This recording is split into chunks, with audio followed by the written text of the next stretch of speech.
দর্শক আসসালামু আলাইকুম। 1971 সালের জামাত নেতা এটিএম আজহারুল ইসলামের নেতৃত্বে পাকিস্তানি হানাদার বাহিনীরা রংপুরের বদরগঞ্জে এলাকায় প্রায় 2000 এদেশের নিরীহ আমজনতা মানুষকে খুন করেছে।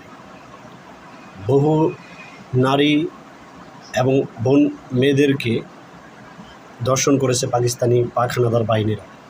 পাক হানাদার বাহিনীদেরকে এই এটিএম আজহারুল ইসলাম এই দেশের পথঘাট, রাস্তা, বাড়িঘর সব চিনিয়ে দিয়েছে, যার শত শত প্রত্যক্ষদর্শী সাক্ষী দিয়েছে।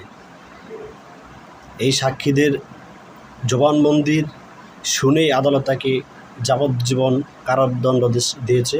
আজকে এটিএম আজহারুল ইসলামকে আদালত খালাস দেয়, মৃত্যুদণ্ডাদেশ বাতিল করে।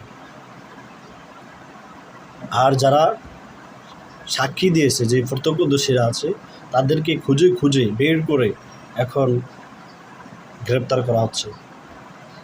এই হচ্ছে ইউনূসের আইন।